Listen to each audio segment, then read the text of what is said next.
الحمد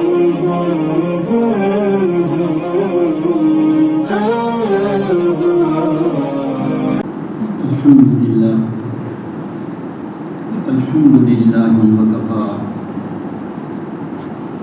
وسلام على عباده الذين اصطفى أما بعد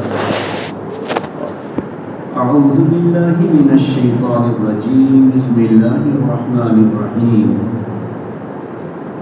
يا أيها الذين آمنوا ادخلوا في السلم كافة وقال في موضع آخر والله يدعو إلى دار السلام صدق الله العظيم سبحان ربك رب العزة عما يصفون وسلام على المرسلين والحمد لله رب العالمين اللهم صل على سيدنا محمد وعلى آل سيدنا محمد وبارك وسلم اللهم صل على سيدنا محمد وعلى آل سيدنا محمد وبارك وسلم اللهم صل على سيدنا محمد وعلى آل سيدنا محمد وبارك وسلم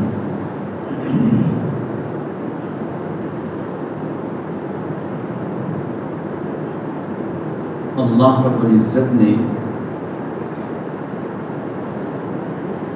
انسان کو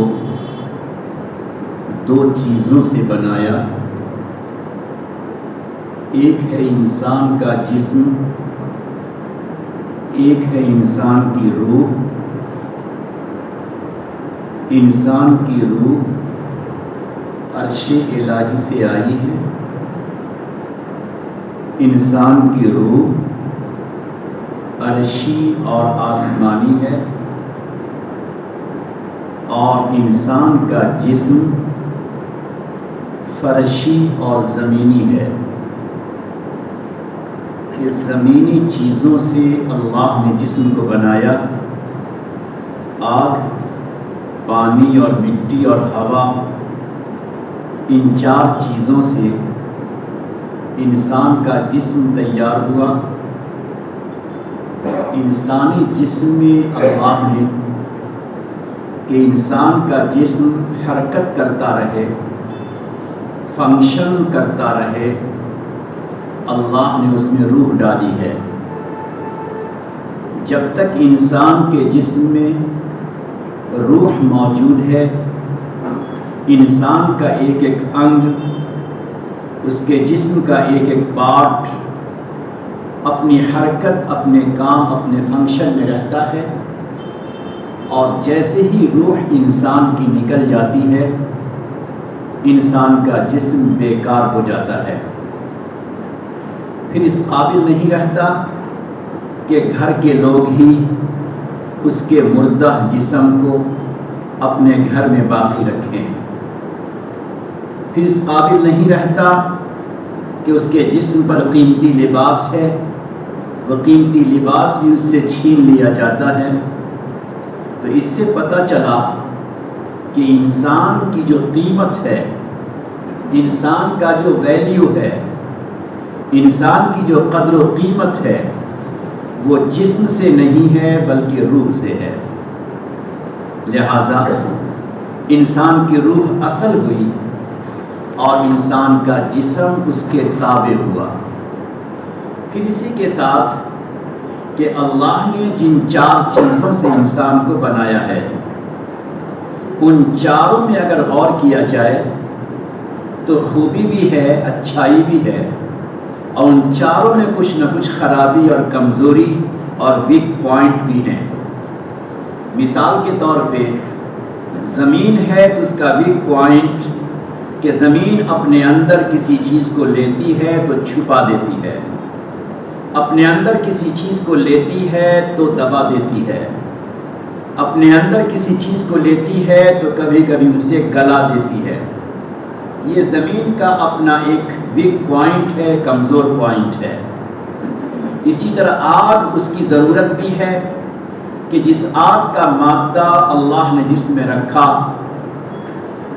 تو انسان میں آگ کا مادہ کچھ نہ کچھ ٹمپریچر کا ہونا بھی ضروری ہے. مگر اسی آگ میں ویک پوائنٹ بھی ہے کہ آگ کا نیچر یہ ہے کہ آگ یہ چاہتی ہے کہ میرے سامنے کوئی نہ ہو، اس لیے آگ کے سامنے کوئی بھی آ جائے تو آگ اسے جلا کر خاک کر دیتی ہے، آگ اسے جلا کر اسے راکھ بنا دیتی ہے۔ کہا جائے کہ اس آگ میں اگر انسانوں کے واسطے کچھ اچھائی ہے تو اسی آگ کا اپنا ایک ویک پوائنٹ بھی ہے۔ اسی طرح پانی انسان کے جسم کے لیے ضروری ہے۔ انسان کی بناوٹ میں اللہ نے پانی کا حصہ بھی رکھا ہے، مگر اسی پانی کا اپنا ایک ویک پوائنٹ ہے کہ پانی جب حد سے زیادہ ہو جائے، پانی حد سے زیادہ ہو جائے تو وہی پانی انسان کے لیے ہلاکت کا ذریعہ بنتا ہے۔ پانی کا ویک پوائنٹ یہ ہے کہ پانی ایک رنگ پہ نہیں رہتا، چوتھی رات میں پانی کا رنگ کچھ اور ہوتا ہے، رات کے اندھیرے میں اس کا رنگ کچھ اور ہوتا ہے، دریا میں اس کا انداز کچھ اور ہوتا ہے، تالاب اور کنویں میں پانی کا رنگ کچھ اور ہوتا ہے۔ گویا پانی یہ بھی اپنے رنگ کو بدلتا ہے۔ اسی طرح ہوا، آکسیجن انسان کے جسم میں ہونا ضروری ہے، اس کے بغیر انسان زندہ نہیں رہ سکتا، مگر یہی ہوا جب تیز چلتی ہے تو اچھے اچھے مکانوں کو ہلا دیتی ہے، یہی ہوا جب چلتی ہے تو شائیں شائیں کر کے چلتی ہے، گویا نام و نمود کے ساتھ اپنے آپ کو دکھلانے کے ساتھ یہ ہوائیں چلتی ہیں۔ جب ہوا تیز چلتی ہے تو اس ہوا کے اندر گویا ایک بڑائی ہوتی ہے، چنانچہ آپ کے ونڈو بند ہوں پھر بھی اس میں سے شائیں شائیں کی آواز آتی ہے، گویا ہوا اپنے اندر بڑائی کو ظاہر کرتی ہے۔ میری باتوں کے ان شارٹ آپ کہہ سکتے ہیں کہ اللہ رب العزت نے ہمیں اور آپ کو یہ خوشنما خوبصورت جسم دیا ہے، باڈی دیا ہے، جس جسم کو، باڈی کو اللہ نے 4 چیزوں سے بنایا ہے۔ ان چاروں میں اگر کچھ خوبیاں ہیں، اچھائیاں ہیں، تو اسی کے ساتھ ساتھ ان چاروں میں کچھ نہ کچھ ویک پوائنٹ بھی ہیں۔ اب اس کے بعد دوسری بات سمجھیے کہ جو بھی سامان، جو بھی کوئی سامان، کوئی مشینری، کوئی بھی چیز جن مادوں سے اور جن میٹل سے تیار ہوتی ہے، اس میٹل اور اس مادے کی جو تاثیر ہوتی ہے، اس کے اندر کا جو ایفیکٹ ہوتا ہے، وہ تاثیر، وہ ایفیکٹ اس کے اندر ضرور ہوتی ہے۔ اللہ نے انسان کو مٹی سے بنایا تو مٹی کا نیچر بھی انسان میں آ سکتا تھا، پانی سے بنایا تو پانی کا ویک پوائنٹ بھی انسان میں آ سکتا تھا، آگ سے بنایا تو آگ کا ٹمپریچر کا ویک پوائنٹ بھی انسان میں آتا ہے، ہوا اللہ نے ڈالی ہے تو ہوا کا بھی ویک پوائنٹ انسان کے جسم میں آتا ہے۔ خلاصہ ہمارا جسم جن 4 چیزوں سے بنا ہے، ان 4 چیزوں کی خوبیاں بھی آتی ہیں اور ان 4 چیزوں کی خرابی، اس کا ویک پوائنٹ بھی ہمارے دل میں ضرور آتا ہے۔ لہٰذا یہ چاروں چیزیں جب ہمارے اندر ہیں تو بھی انسان کے اندر خیر کا مادہ بھی ہوا، بھلائی کا مادہ بھی ہوا، اچھائی کا مادہ بھی ہوا، اور اسی انسان میں شر کا، برائی کا،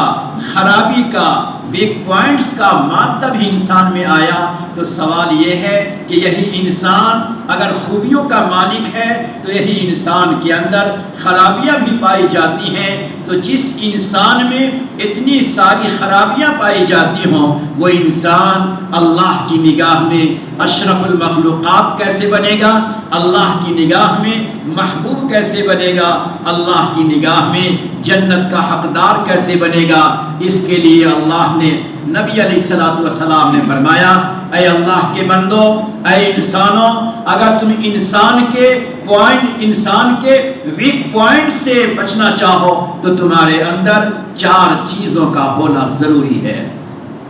اگر تمہارے اندر 4 چیزیں ہوں گی، 4 خوبیاں ہوں گی، 4 صفات، 4 خصلتیں تیرے اندر ہوں گی تو تم اپنے جسم کی ان 4 چیزوں کی خرابیوں سے، برے ماحول سے اپنے آپ کو بچاؤ گے۔ اس کے لیے اللہ نے سب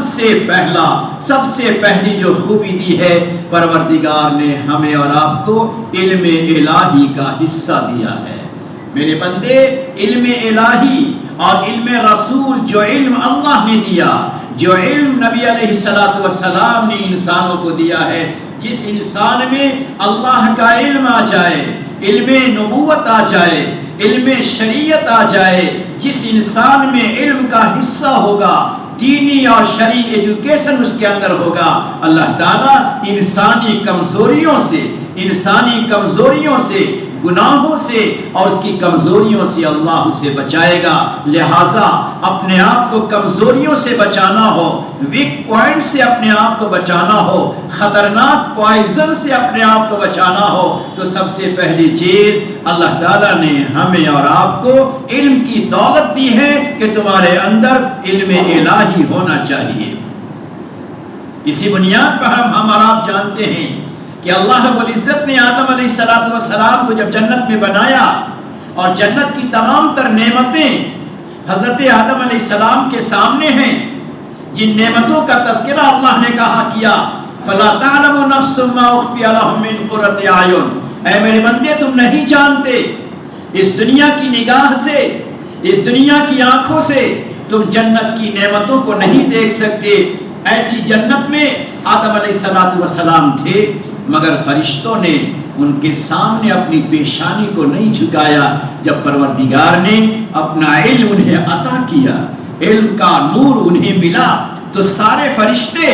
آدم علیہ السلام کے سامنے جھک گئے۔ اس میں اشارہ ہے کہ اللہ کی نگاہ میں تمام مادی چیزوں کے مقابلے میں، دنیا کی تمام تر نعمتوں کے مقابلے میں اگر کوئی چیز قابل قدر ہے، اگر کسی چیز سے انسان کی عزت، انسان کا مرتبہ، انسان کا مقام اگر بلند ہوتا ہے اور دنیا اگر انسان کے سامنے جھک سکتی ہے تو وہ علم الہی ہے۔ لہٰذا علم الہی کو اللہ نے ایک ایسا جوہر بنایا، ایک ایسی صفت بنائی ہے جس جوہر اور صفت سے انسان اپنے آپ کو بہت سی خرابیوں سے بچا سکتا ہے۔ اس علم الہی کی مثال پھلدار درخت کی طرح ہے۔ جس انسان میں اللہ کا علم آئے، پیارے نبی صلی اللہ علیہ وسلم کا علم آئے، اس کی مثال پھلدار درخت کی طرح ہے۔ جس طرح پھلدار درخت کو آپ دیکھیں کہ اس کے سائے سے بھی انسان کو فائدہ پہنچتا ہے، اس کے ہرے بھرے پتوں کو دیکھنے سے بھی انسان کی آنکھیں ٹھنڈی ہوتی ہیں۔ پھلدار درخت کے پھل سے انسان کو فائدہ پہنچتا ہے، اور پھلدار درخت کے آکسیجن سے انسان کو فائدہ پہنچتا ہے، اور پھلدار درخت انسانوں کے کاربن ڈائی آکسائڈ کو اپنے اندر جذب کرتا، کھینچتا ہے۔ گویا جو پھلدار درخت ہوتا ہے وہ ہر اینگل سے، ہر طرح انسانوں کے لیے فائدہ مند بنتا ہے۔ جس انسان میں اللہ کا علم ہوگا، پیارے نبی کا علم ہوگا، وہ انسانیت کے لیے، وہ دنیا کے لیے ہر اعتبار سے کارآمد اور مفید اور بہتر ہوگا۔ تو پہلی خوبی اللہ نے علم الہی کو بنایا ہے، اور دوسری خوبی اللہ نے اعمال صالحہ، کہ اعمال صالحہ کے بغیر تیرا علم کسی طرح نافع نہیں ہے۔ کہیں ایسا نہ ہو کہ تیرے پاس علم تو ہے، معلومات تو ہے، جنت اور جہنم کا عقیدہ تو ہے، مگر تیری زندگی میں اگر عمل نہیں ہے، تیری زندگی میں پیارے نبی کا طریقہ نہیں ہے، اگر تیری زندگی میں پیارے نبی کی سنت نہیں ہے، تو کہیں ایسا نہ ہو یہی علم، یہی معلومات تیرے واسطے وبال نہ بن جائے۔ اللہ رب العزت نے اعمال کے درجے کو بلند کیا ہے۔ اور یاد رکھیے کہ چاہے انسان کتنا ہی مشغول زمانے میں ہو، انسان چاہے کتنا ہی مشغول زمانے میں ہو، انسان چاہے اپنے آپ کو سب سے زیادہ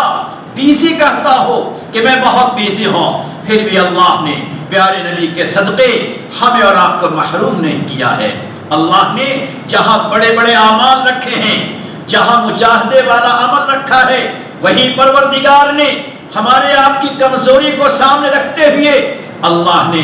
ایسے چھوٹے چھوٹے عمل بھی دیے ہیں، جن چھوٹے چھوٹے عمل کو انسان رغبت کے ساتھ، شوق کے ساتھ اگر کرے تو وہ چھوٹا عمل بھی اس کی نجات کا ذریعہ بن جاتا ہے، وہ چھوٹا عمل بھی درجات کی بلندی کا ذریعہ بن جاتا ہے۔ کل میدان محشر میں کوئی انسان یہ نہیں کہہ سکتا کہ پروردگار میں تو بہت بیزی تھا،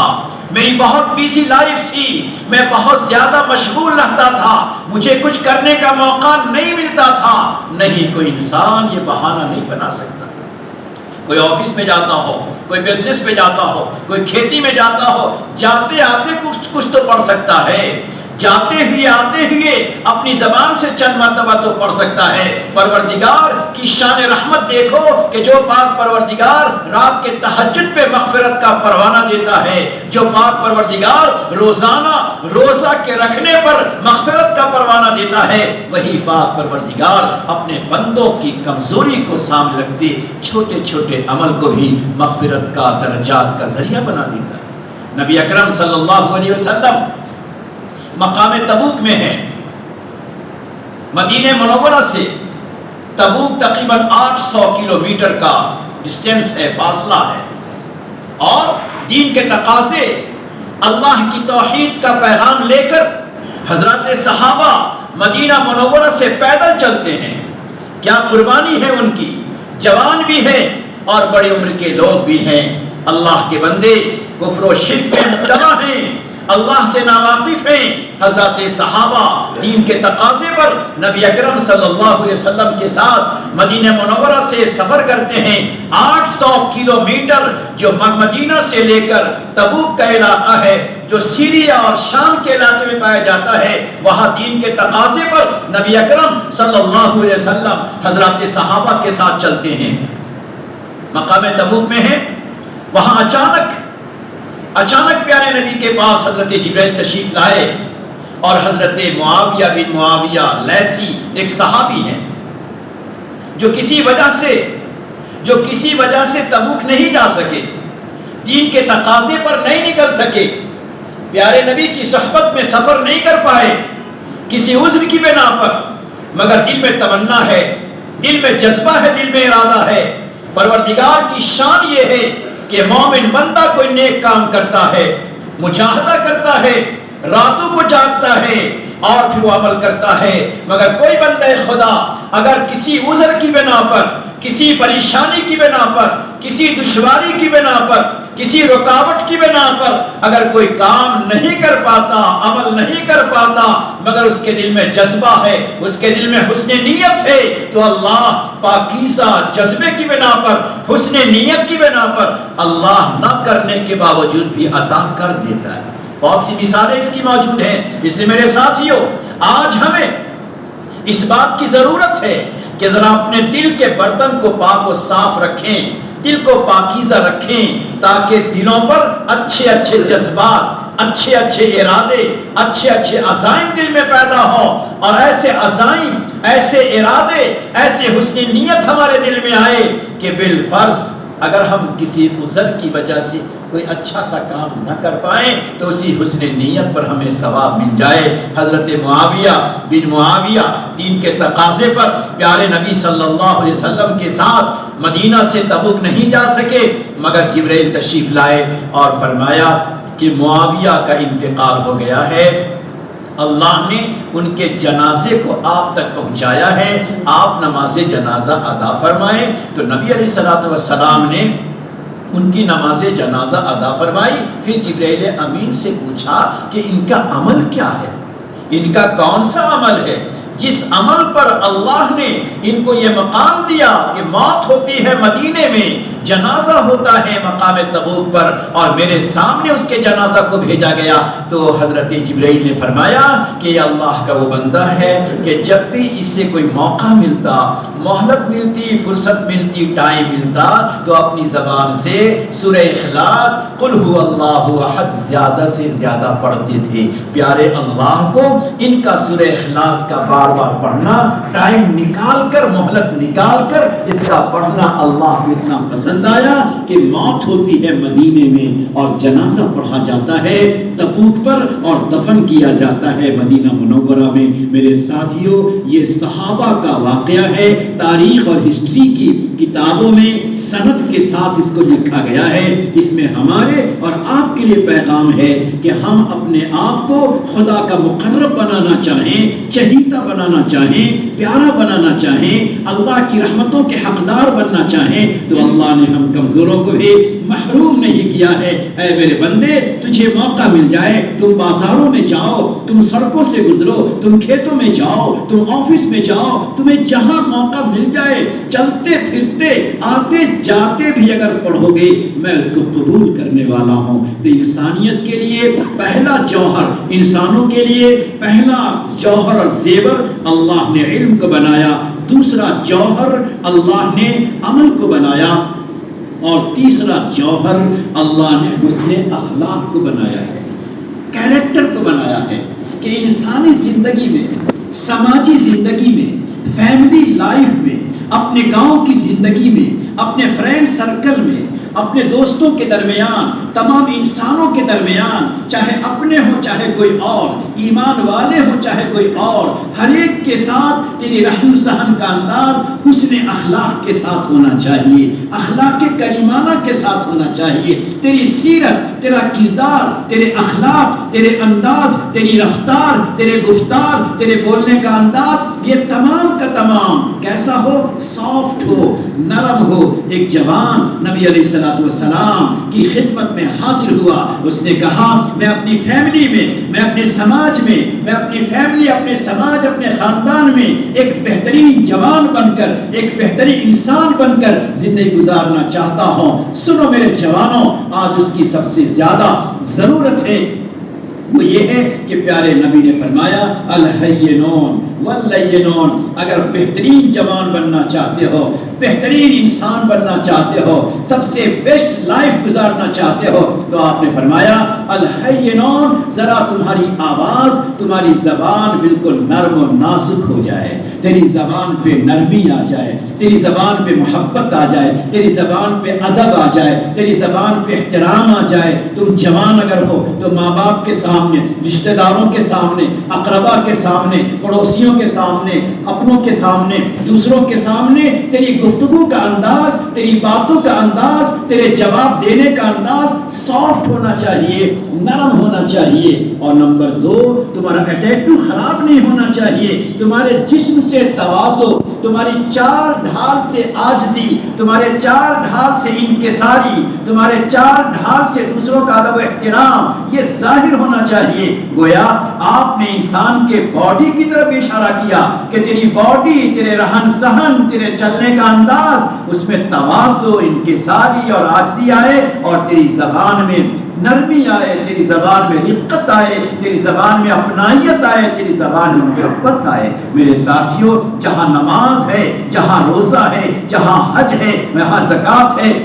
وہیں ہماری زندگی کا تیسرا پہلو اور زندگی کو بہتر بنانے کا جو تیسرا اینگل ہے، وہ ہے ہر ایک کے ساتھ حسن اخلاق، والدین کے ساتھ، ماں باپ کے ساتھ، بھائی بہنوں کے ساتھ، رشتہ داروں کے ساتھ، ان تمام چیزوں کے ساتھ ہمارا انداز بہتر سے بہتر ہونا چاہیے۔ نہ کسی بہن کے ساتھ کینہ ہو، نہ کسی بھائی کے ساتھ حسد ہو، نہ کسی اور کے ساتھ لڑائی ہو، نہ کسی اور کے سامنے بڑائی ہو، نہ کسی بڑے کے سامنے بے حرمتی ہو، بلکہ ایک پاکیزہ زندگی بنائیے اور اپنے آپ کو دین سے جوڑ کے رکھیے، تو اللہ نے علم الہی کو، اعمال صالحہ کو، اخلاق حسنہ کو انسان کا جوہر بنایا۔ اور چوتھے نمبر پہ جو انسانیت کے لیے سب سے زیادہ ضروری ہے کہ انسان کے دل میں ایک درد محبت ہو، اللہ سے خاص تعلق ہو، اللہ کی محبت دل میں بیٹھی ہوئی ہو، محبت الہی اللہ کی دل میں ہو، خوف الہی دل میں ہو، خشیت الہی دل میں ہو۔ محبت الہی اللہ کی ہے تو جس درجے میں اللہ کی محبت ہے، جس درجے میں پیارے نبی صلی اللہ علیہ وسلم کی محبت ہے، اس محبت کے نتیجے میں ہمارے ہر عمل کا انداز، ہمارے سجدے کا انداز، ہماری نماز کا انداز، ہمارے ذکر کا انداز بہتر سے بہتر ہوگا، ہر عمل، ہر عبادت کی کوالٹی بہتر ہو جائے گی۔ اور جب دلوں میں خوف ہوگا، دلوں میں خشیت ہوگی، دلوں میں اللہ کا ڈر ہوگا، تو پھر انسان اپنے آپ کو ہر برائی سے، ہر گناہ سے، ہر نافرمانی سے، ہر برے کیریکٹر سے اپنے آپ کو بچائے گا۔ وہ ماں باپ کے سامنے اونچی آواز سے بولنے پر ڈرے گا، کسی پڑوسی کے ساتھ بے حرمتی انسلٹ سے بچے گا اور کسی کا حق ہمارے سامنے باقی نہ رہ جائے، کسی کا مال باقی نہ رہ جائے، کسی کا قرضہ باقی نہ رہ جائے، ہمارے بہنوں کی وراثت باقی نہ رہ جائے، ہمارے بھائی کا حصہ باقی نہ رہ جائے، کسی سے کچھ لیا اس کی قیمت باقی نہ رہ جائے۔ یہ کب ہوگا؟ جب کہ دل میں اللہ کا خوف ہوگا۔ تو خوف الہی انسانوں کو نافرمانی سے، خوف الہی انسانوں کو نافرمانی سے، گناہوں سے، اللہ کی معصیت سے، بد اخلاقی سے، اور کسی کے مال کے دبانے سے، اور کسی کے سامنے جھوٹ بولنے سے، اور کسی کے سامنے خیانت کرنے سے، یہ خوف الہی انسان کو بچا دیتا ہے۔ اس لیے میرے ساتھیوں، ان چار چیزوں کی آج کے دور میں ہمارے آپ کے سماج کے لیے سب سے زیادہ ضروری ہے کہ ہماری نسل میں، ہماری جنریشن میں، ہمارے بچوں میں، ہمارے جوانوں میں کوئی بے علم نہ رہ جائے، کوئی جاہل نہ رہ جائے، ہر ایک علم سے، ایجوکیشن سے آراستہ ہو جائے، اور کوئی بے عمل نہ ہو، کوئی خدا کے گھر سے دور نہ ہو، بلکہ ہر کوئی خدا کے گھر سے قریب رہنے والا ہو، اور کسی کی زندگی میں بد اخلاقی نہ ہو، زبان کی خرابی نہ ہو، اور دل ہمارا سوکھا ہوا، مرجھایا ہوا، مردہ نہ ہو، بلکہ ہر مومن کا دل زندہ ہو، ہر مومن کا دل اللہ کی محبت سے، نور الہی سے جگمگاتا ہو۔ اللہ تعالیٰ کا ہزار شکر ادا کیجئے کہ اللہ تعالیٰ نے ان تمام چیزوں کے سیکھنے، ان تمام چیزوں کو اپنی زندگی میں لانے کا اللہ نے ہمیں آپ کو سبق دیا ہے، مکتب دیا ہے۔ آج کے زمانے میں میرے ساتھیوں، ہمارے اوپر فرض عین ہے، جس طرح نماز فرض عین ہے، اسی طرح آج ہمارے اوپر فرض ہے کہ ہم اپنی جنریشن کو، اپنے بچوں کو دینی تعلیم سے جوڑیں، تاکہ ہمارے بچوں کا عقیدہ، ہمارے بچوں کے عقائد، ہمارے بچوں کا ایمان، ہمارے بچوں کے عقیدے محفوظ رہ جائیں۔ ورنہ دنیا کا ماحول ایسا بنتا جا رہا ہے، دنیا کے سلیبس ایسے انداز میں پیش کیے جاتے ہیں،